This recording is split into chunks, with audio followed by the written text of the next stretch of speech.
रहा है। इतनी काली रात है फिर भी मुझे दिखाई दे रहा है कि वहाँ पर कुछ है। पता नहीं कैसा धागा है जो दूर से भी नजर आ रहा है। जाकर देखता हूँ आखिर ये क्या है।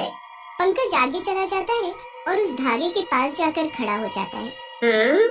दूर से तो लग रहा था जैसे कोई धागा है, लेकिन ये तो छड़ी है। इतनी सुंदर छड़ी तो मैंने आज तक नहीं देखी। शायद किसी दुकान वाले की गिर गई होगी। बिल्कुल नई दिखाई पड़ती है। कोई नहीं, मैं इसको अपने घर ले जाता हूँ और देखता हूँ कि मेरे घर की कितनी शोभा बढ़ाती है। इतना बोलकर पंकज छड़ी उठा लेता है और अपने घर की तरफ चल देता है। घर पर उसकी बीवी शीतल और उसका बच्चा अंकित उसका इंतजार कर रहे होते हैं। आज क्या बात है, आपको बहुत देर हुई आने में? कोई मिल गया था क्या? हम लोग कब से आपका इंतजार कर रहे थे और आपके इंतजार में अंकित भी अभी तक नहीं सोया है। उसने भी रट लगा रखी थी, पापा आएंगे तो ही सोएगा।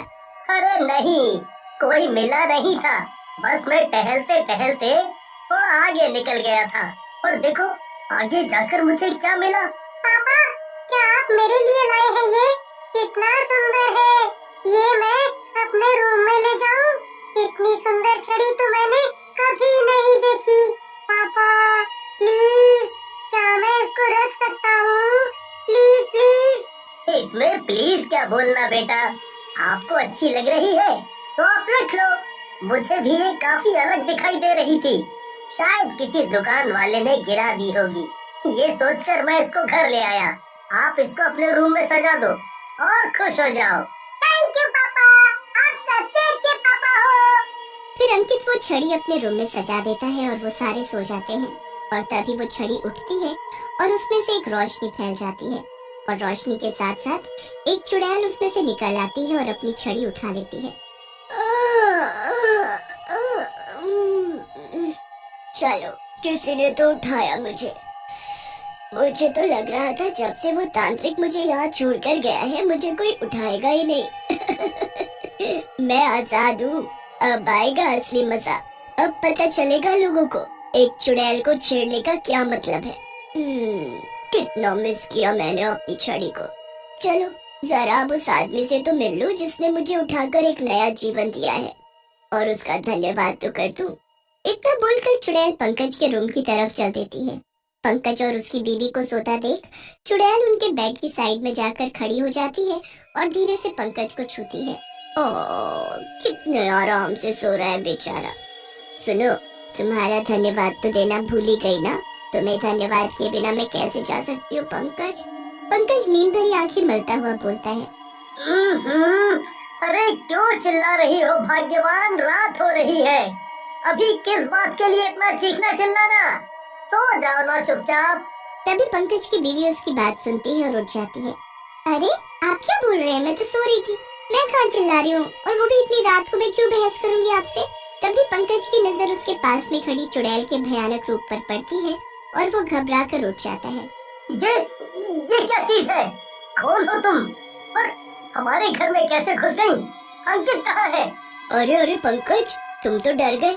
मैं तो तुम्हें थैंक यू बोलने आई थी। तुम्हें पता है, एक बार मैं ऐसे ही मस्ती में घूम रही थी और लोगों का खून पिया करती थी और अपनी भूख मिटाया करती थी। अच्छी खासी मैं अपनी दुनिया में मस्त थी।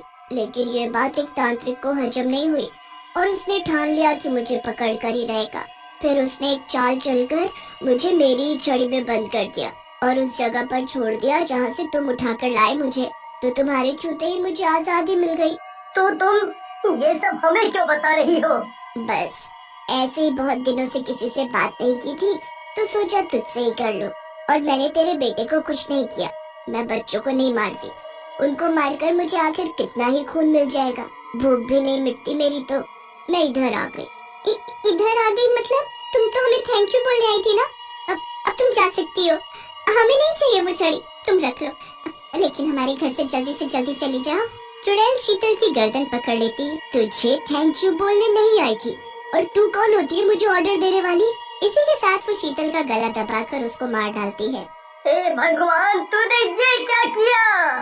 पंकज रोते हुए अपनी बीवी को पकड़ लेता है और बोलता है, ये तूने क्या कर दिया? मेरी बीवी को मार डाला। हमने तो तेरी मदद ही की थी ना, और तूने मेरा ही घर तबाह कर दिया। अब मैं तुझे नहीं छोड़ूंगा। इतना कहकर पंकज अपने साइड में रखे हुए लैंप को उठा लेता है और चुड़ैल को मारने की कोशिश करता है।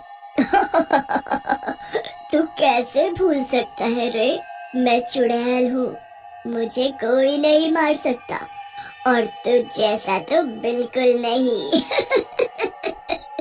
और अपनी छड़ी से पंकज के सर पर हमला कर देती है। पंकज के सर से खून निकलने लगता है। कितना सारा खून है यहाँ, आज तो मजा ही आ गया, दो दो लोगों का खून। इतना बोलकर चुड़ैल दोनों को खा जाती है और वहाँ से निकल जाती है। अब जरा देखो तो वो तांत्रिक कहाँ है, इतनी हिम्मत हुई थी उसकी कि मुझे कैद कर दिया। वो शहर में निकलती है और उस तांत्रिक का पता लगाती है। उसको पता चलता है कि तांत्रिक शहर के कोने में छोटी सी कुटिया में रहता है। अच्छा, तो मुझे कैद करके अपना जीवन अच्छे से बिता रहा है। बेचारा, उसको तो पता भी नहीं होगा कि मैं आजाद हो चुकी हूँ। चलो कोई नहीं, मैं जाकर बता देती हूँ कि मैं वापस आ गई हूँ। चुड़ैल एक सुंदर सा रूप धारण करती है और एक दुखियारी औरत होने का नाटक करती है और बाबा के पास चली जाती है। क्या बाबा, आप मेरा भी भला कर सकते हैं? मैं बहुत परेशान हो चुकी हूँ। किसी ने बताया आप सबकी मदद करते हो, मेरी भी कर दो। बताओ, तुम्हारी क्या परेशानी है? अगर मेरे बस में हुआ तो मैं तुम्हारी मदद जरूर करूँगा। तभी बाबा की नजर उस औरत के हाथ में पकड़ी हुई छड़ी पर जाती है और वो सोचते हैं, ये तो वही चुड़ैल है, मेरे सामने ढोंग कर रही है, लेकिन ये छड़ी से बाहर आई कैसे? मेरे घर के पास एक कुआं है, उस कुएं में मेरा कुछ गिर गया है जो किसी जादू से ही वापस आ सकता है।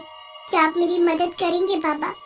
ना जाने इसके मन में क्या चल रहा है, पता लगाना होगा उस कुएं के पास जाकर।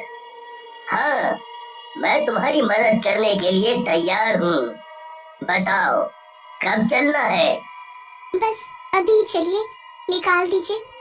चुड़ैल और तांत्रिक उस कुएं के पास पहुंचते हैं और जैसे ही तांत्रिक कुएं के अंदर झांकता है, तांत्रिक को कुएं में गिरा देती है और अपने असली भयंकर रूप में आ जाती है। बचाओ! बचाओ! मुझे पता चल गया था कि तू ही है। हाँ, अब पता करके भी क्या कर लेगा, अब तुझे कोई नहीं बचा पाएगा। तूने मुझे कैद किया था ना, अब तू हमेशा के लिए यहीं इस कुएं में कैद होकर रह जाएगा। इतना बोलकर वो कुएं के ऊपर ढक्कन लगा देती है और वहाँ से निकल जाती है। लेकिन तांत्रिक ने अपने भक्तों को इस बारे में पहले ही बताया होता है।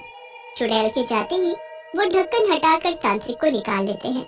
चुड़ैल रास्ते में चल रही होती है, तभी उसको एक औरत एक बेंच पर बैठी हुई दिखाई देती है। चुड़ैल उसके पास जाती है। क्या हुआ बहन, बहुत उदास लग रही हो? हाँ, मुझे कुछ पैसों की जरूरत है, पर मुझे कोई देने को तैयार ही नहीं है। बस इतनी सी बात। चुड़ैल अपनी छड़ी हवा में घुमाकर एक पैसों से भरा बैग औरत के सामने रख देती है। औरत बैग को खोलती है और चौंक जाती है। ये तुमने कैसे किया? इतने सारे पैसे? मैं एक जादुई परी हूँ, मेरे साथ चलोगी तो मैं तुम्हें और भी बहुत कुछ दे सकती हूँ। औरत चुड़ैल के साथ चल देती है और जैसे ही वो जंगल में पहुँचते हैं, तभी चुड़ैल अपना भयंकर रूप लेकर उस औरत के सामने खड़ी हो जाती है।